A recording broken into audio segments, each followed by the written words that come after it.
ఓం నమః శివాయ. ఓం నమో నారాయణాయ.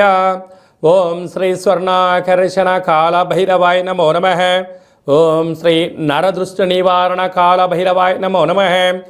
ఓం గణానాం త్వా గణపతిం అవామహే కవిం కవేనాపవస్రవస్తవం జ్యేష్ఠరాజం బ్రహ్మణస్వత ఆనశృణ్వన్నోతభిస్సీదసాదనగం శ్రీమహాగణాధిపతయే నమః. ఓం ఆదిత్యాయ సోమాయ మంగళాయ బుధాయ చ గురుశుక్రశనిభ్యశ్చ రాహవే కేతవే నమో నమః. హరి ఓం. మా ఛానల్కి స్వాగతం. తులారాశి వారికి శ్రీ క్రోధినామ సంవత్సరంలో ఆదాయ వేళలేంటి, ఏ విధి విధానాలు పాటించాలో ఈ వీడియోలో సవివరంగా సంపూర్ణంగా తెలుసుకుందాం. తులారాశిలో ఏ నక్షత్రాలు వస్తాయనగా చిత్తా నక్షత్రంలోని 3వ పాదం, 4వ పాదం, స్వాతి నక్షత్రంలోని 4 పాదాలు, విశాఖ నక్షత్రంలోని 1, 2, 3 పాదములు కలిపితే తులారాశి. తులారాశికి అధిపతి శుక్రుడు.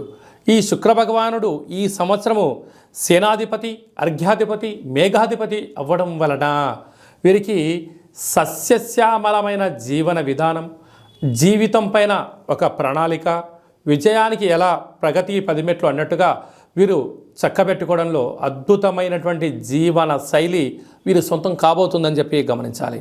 కాకపోతే వీరి యొక్క ఆదాయం 2, వ్యయం 8. అధికంగా ఖర్చు పెట్టేటువంటి రాశులలో తులారాశి కూడా ఒకటి అని చెప్పి గమనించాలి. అంటే ఆదాయం ₹2 ఉంటే ₹8 ఖర్చు పెట్టబోతున్నారు అంటే ₹6 అదనంగా సంపాదించడానికి సమయాన్ని ఏర్పాటు చేసుకోవాలి. అధికస్య అధిక ఫలితం అన్నట్టుగా కొద్దిపాటి సోమరితనాన్ని పక్కన పెట్టి ప్రణాళికాబద్ధంగా ఒక జాబ్ చేసేవాళ్ళు పార్ట్ టైం జాబ్ ఎత్తులాడుకోగలిగినట్లయితే ఈ ఖర్చుల్ని అధిగమించే ప్రయత్నం చేయగలగాలి.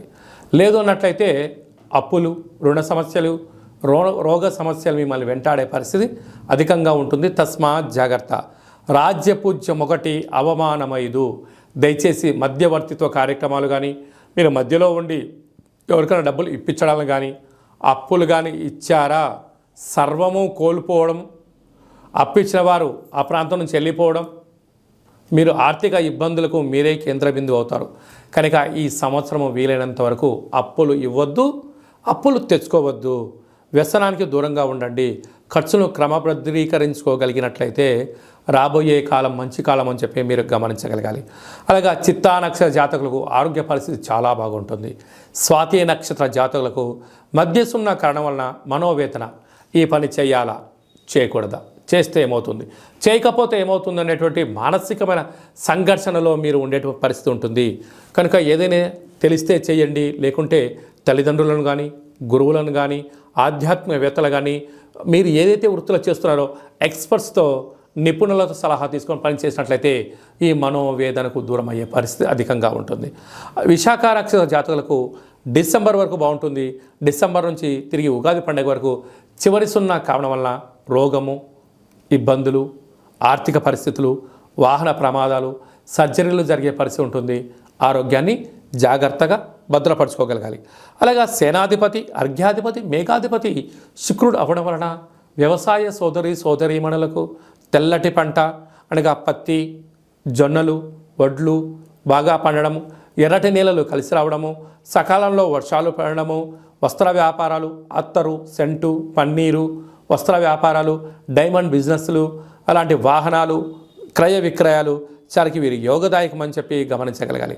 కనుక వీలైనంత వరకు మౌనం, ధ్యానం, దానం, ధర్మం యోగదాయకం అని చెప్పి మీరు గమనించగలగాలి.